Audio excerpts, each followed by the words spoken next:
स्वागत है सभी लोगों का। इस समय आप लोग मेरे साथ हैं। हमारे स्पेशल शो है 2022 उत्तर प्रदेश विधानसभा चुनाव पे कौन होगा जनप्रतिनिधि। इस समय मेरे साथ बातचीत करने के लिए एक युवा चेहरा 2010 में राजनीति शुरू की और इस समय समाजवादी की का जो चुनाव की कमान है उसमें एक मुख्य भूमिका में है। और सहारनपुर डिस्ट्रिक्ट की यदि बात करते हैं तो सहारनपुर डिस्ट्रिक्ट में एक अच्छा खासा प्रभाव जो है इस समय इनका नज़र आ रहे हैं। आशु मलिक जी हैं, MLC रहे हैं और रणनीतिकार में से हैं मेन समाजवादी पार्टी के जो चुनाव के अखिलेश जो राष्ट्रीय अध्यक्ष हैं अखिलेश यादव जी, उनके भी बहुत करीबी हैं और मुलायम सिंह यादव जी के बहुत करीबी हैं। जी आशु मलिक जी, सबसे पहला मेरा सवाल आपसे, सहारनपुर की अगर हम बात करते हैं, सहारनपुर एक मिक्स आबादी का शहर है। सभी लोग, सभी जाति के, सभी धर्मों के लोग यहाँ रहते हैं। आप सहारनपुर को किस तरीके से देखते हैं? आप जैसे आते हैं तो सहारनपुर में आपका समय दर समय यहाँ आना होता रहता है, तो आप सहारनपुर को किस तरीके से देखते हैं, सहारनपुर की 7 विधानसभा? देखिए, सबसे पहले आपका हम स्वागत करते हैं और धन्यवाद करते हैं कि आप आए। जहाँ तक बात आप सहारनपुर की कर रहे हैं, सहारनपुर में आपसी भाईचारा, सभी धर्मों के, सभी जातियों के लोग आपस में मिलजुल करके रहते हैं। और जितना हम यहाँ पर देख रहे हैं, इस बार सहारनपुर की जनता ही नहीं, आसपास के जिलों की नहीं, तमाम उत्तर प्रदेश की जो जनता है वो परिवर्तन चाहती है। और इस बार निश्चित ही परिवर्तन होगा और समाजवादी पार्टी प्रचंड बहुमत के साथ सत्ता में वापसी करेगी।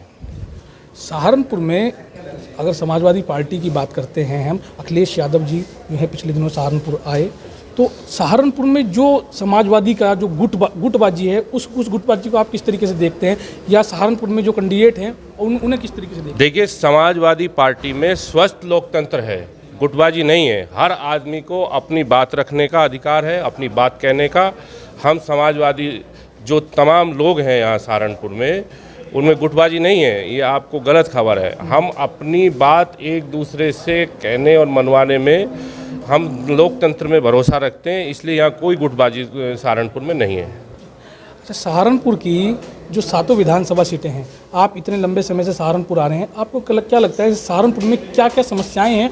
और क्या यदि सहारनपुर में समाजवादी प्रचंड बहुमत के साथ, सहारनपुर की बात कर रहे हैं, प्रचंड बहुमत के साथ सहारनपुर में सभी विधानसभा सीटों से या मेजोरिटी में आती है, तो क्या समस्याएं हैं जिन्हें आपको लगता है कि सरकार आने पर सहारनपुर के लिए ये काम आप लोग कर रहे हैं? देखिए, सहारनपुर की जो आप बात कर रहे हैं, सहारनपुर में जो समस्याएं हैं, इस वक्त यहाँ किसानों के गन्ने का भुगतान नहीं हो रहा है। यहाँ पे जो विकास समाजवादी सरकार में शुरू हुआ था, आप सामने देखते हैं ये 4 लेन रोड बना था, उससे पहले यहाँ जो थे सड़क कहीं नज़र नहीं आती थी, गड्ढे थे। तो समाजवादी पार्टी के उसमें जो राष्ट्रीय अध्यक्ष जी भी जब अभी सहारनपुर आए थे तो उन्होंने कहा था कि लखनऊ और सहारनपुर का जो रास्ता है वो उसकी दूरी को कम कर देंगे। यहाँ से जो 4 लेन एक्सप्रेस वे बनाने की भी बात की है। और जहाँ तक किसानों के यहाँ पे मेन धान जो है उनका कम कीमत पे ख़रीदा जा रहा है, ख़रीदा ही नहीं जा रहा है। तो ये तमाम किसानों की समस्याएं हैं, व्यापारियों की समस्याएं। GST ने विकास समाजवादी सरकार में शुरू हुआ था, आप सामने देखते हैं ये 4 लेन रोड बना था, उससे पहले यहाँ जो थे सड़क कहीं नज़र नहीं आती थी, गड्ढे थे। तो समाजवादी पार्टी के उसमें जो राष्ट्रीय अध्यक्ष जी भी जब अभी सहारनपुर आए थे तो उन्होंने कहा था कि लखनऊ और सहारनपुर का जो रास्ता है वो उसकी दूरी को कम कर देंगे। यहाँ से जो 4 लेन एक्सप्रेस वे बनाने की भी बात की है। और जहाँ तक किसानों के यहाँ पे मेन धान जो है उनका कम कीमत पे ख़रीदा जा रहा है, ख़रीदा ही नहीं जा रहा है। तो ये तमाम किसानों की समस्याएं हैं, व्यापारियों की समस्याएं। GST ने व्यापारियों की कमर तोड़ दी है।